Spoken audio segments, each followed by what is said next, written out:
L'hippocampe est une structure qui est un archéocortex, c'est-à-dire un cortex primitif, mais qui est en lien avec les néocortex, les zones frontales, par exemple, du cerveau, et qui est en lien également avec des structures limbiques émotionnelles beaucoup plus anciennes.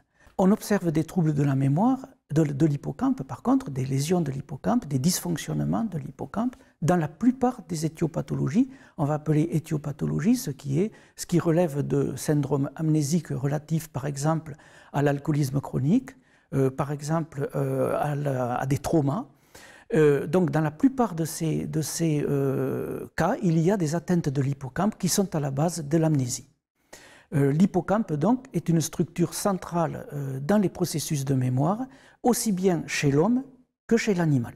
Pour ce qui concerne ces interactions avec le stress, l'hippocampe présente la particularité de posséder des récepteurs sur lesquels vont se fixer les glucocorticoïdes. Alors, lorsqu'il y a un stress, il y a d'abord des libérations très rapides de ce que l'on connaît sous le terme de catécholamine, c'est-à-dire de l'adrénaline, qui permet une réponse immédiate.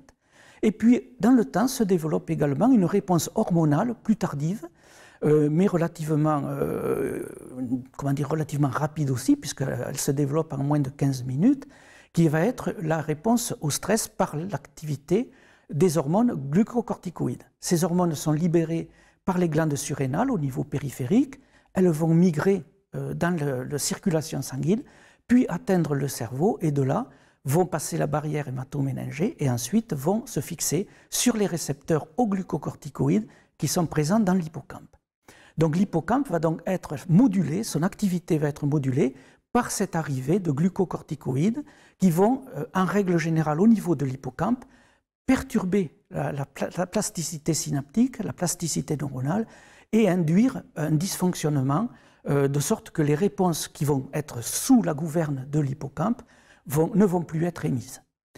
L'hippocampe intervient cependant, suite à la libération de corticostérone, comme un frein sur l'activité de l'axe hypothalamo-hypophysaire. Il va donc réduire la réactivité au stress. Il va contribuer à réduire cette réactivité au stress.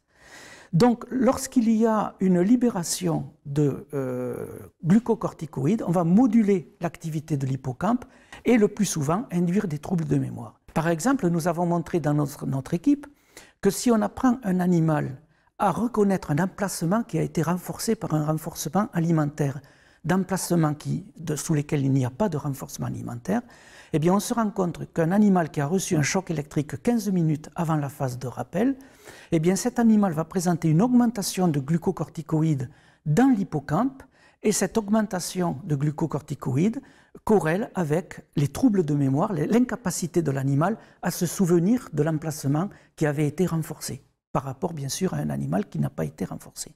Et nous avons montré également que sur des souris qui sont privées du transporteur aux glucocorticoïdes, donc ces souris vont répondre au stress, mais l'hormone ne va pas atteindre le cerveau, eh bien nous avons montré de façon parallèle que ces animaux ne présentaient pas de déficit de mémoire.